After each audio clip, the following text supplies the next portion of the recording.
माझ्यासोबत आता पालघर जिल्ह्याचे भाजपाचे जिल्हा अध्यक्ष आणि डहाणू नगर परिषदेचे नगराध्यक्ष पदाचे उमेदवार भरत राजपूत आहेत। भरतजी, आपण जिल्हा अध्यक्ष आहात, स्वतः इथले उमेदवार आहात आणि एकंदरीत पालघर जिल्ह्यामध्ये भाजपाची कशा पद्धतीची रणनीती आहे, कुठे कुठे किती उमेदवार आहेत आपले आणि पुढची रणनीती कशी ठरवली? सध्या मी डहाणू विषयी बोलतो की आज डहाणूमध्ये नगराध्यक्ष बीजेपी मधून मी माझी उमेदवारी निश्चित केलेली आहे आणि त्याच्याबरोबर 27 उमेदवार हे भारतीय जनता पार्टीमधून लढत आहेत। हे डहाणूचा विषय झाला। पालघरमध्ये नगराध्यक्ष आपल्या कैलास मात्रे जी आहेत, त्याच्याबरोबर उमेदवार, त्याच्याबरोबर 30 उमेदवार जे उभे आहेत ते भारतीय जनता पार्टीमधून लढत आहेत। त्याच्यानंतर आपला वाडाचा विषय रीमा गांधी जी आहे मॅडम आहेत, त्यांच्याबरोबर 17 नगरसेवक उमेदवार आहेत ते भारतीय जनता पार्टीचे आहेत। त्याच्यानंतर जवाहरला पूजा कुणाल उदावन हे उमेदवार आहे आपले भारतीय जनता पार्टीमधून। त्याच्यानंतर त्याच्याबरोबर 20 उमेदवार नगरसेवक पदावर लढत आहेत ते भारतीय जनता पार्टीमधून आहेत। ते सर्व चारही त्याच्यामध्ये 3 नगर परिषद आहेत आणि 1 नगरपंचायत वाडाची आहेत। आणि पिक्चर तुम्ही बघितलं हे पालघर जिल्ह्यामध्ये हे 4 नगरपालिकांमध्ये नगराध्यक्ष भारतीय जनता पार्टीचे निवडून येणार। एकंदरीत कारण दोघांची युती होती, अचानक या ठिकाणी पालघर जिल्ह्यामध्ये ही युती तुटलेली आहे।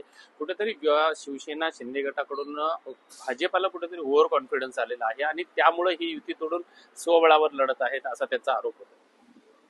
पहिली गोष्ट तर अशी आहे का आम्ही जे लढतोय 262 जागेवर हे कार्यकर्त्याची लढाई आहे।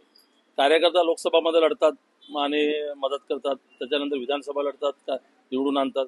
कार्यकर्त्याची लढाई कोण लढणार आहे? आणि जे हे सांगतात शिवसेनावाले असं सांगत असतील तर आम्हाला ओव्हर कॉन्फिडन्स आलेला आहे, आम्ही तर त्यांना नाही बोलायला गेलो का युती करा आमच्या बरोबर। त्यांनी त्यांच्या लढावा, आम्ही आमच्या लढावा। आम्ही कुठे आरोप करतो त्यांच्यावर?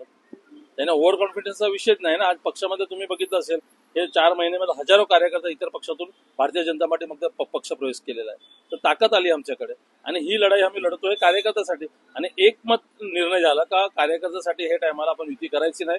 सरकार आपले महाराष्ट्रामध्ये आहेत, केंद्रात आहेत, त्याच्यानंतर जेव्हा इलेक्शन निवडणूक झाली पूर्ण सोबतच राहणार आम्ही। हे जे शिवसेनेचेच काही लोक या ठिकाणी फोडून भाजपा घेत आहे असं सुद्धा होतंय, तर कुठंतरी या नाराजी गटाचा या निवडणुकीमध्ये नुकसान होईल असं वाटतं? साहेब, शिवसेनाच्या पक्षाचे लोक असतील, अजितदादा पक्षाचे लोक असतील, शरद पवार पक्षाचे लोक असतील, काँग्रेस, राष्ट्रवादी, तुतारी, उबाटा हे सर्व पक्षातून कार्यकर्ता आमच्याकडे आले, कारण त्यांना माहित आहे का भविष्य फक्त भारतीय जनता पार्टीमध्ये।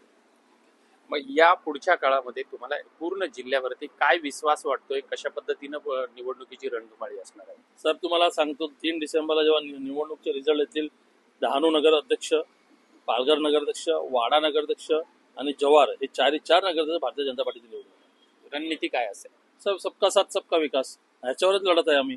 2014 पासून मोदीजींनी जे नारा दिलाय तर प्रत्येक कार्यकर्ता त्याच्यावर काम करतोय। लोकांमध्ये आम्ही आहोत, बूथवर आमचे कार्यकर्ते आहेत। आता समजा डहाणू नगरपालिकेत एक 45 बूथ असतील, 45 बूथवर 1/30 कार्यकर्ते आहेत। इतर पक्षाला विचारा तुमच्याकडे बूथवर कार्यकर्ते आहेत का? आमच्या ऑन रेकॉर्डवर कार्यकर्ते आहेत। निश्चितच कार्यकर्त्याच्या जीवावरती आम्ही या 3 नगर परिषद आणि 1 नगरपंचायत या ठिकाणी आणि आमचा नगराध्यक्ष निवडून आणणार। आणि ही जी युती तुटलेली आहे ही आम्ही स्वार्थासाठी नाहीये, तर प्रत्येक कार्यकर्त्याला न्याय देण्यासाठी आम्ही स्वतंत्र लढत असल्याचा विश्वास सुद्धा या ठिकाणी जिल्हा अध्यक्ष भरत राजपूत यांनी व्यक्त केला आहे। त्यामुळे आता येणाऱ्या काळामध्ये नेमकी या ठिकाणची जनता कोणाच्या पाठीशी उभी राहते हेही पाहणं तेवढंच महत्वाचं आहे। विजय गायकवाड, TV9 मराठी, डहाणू।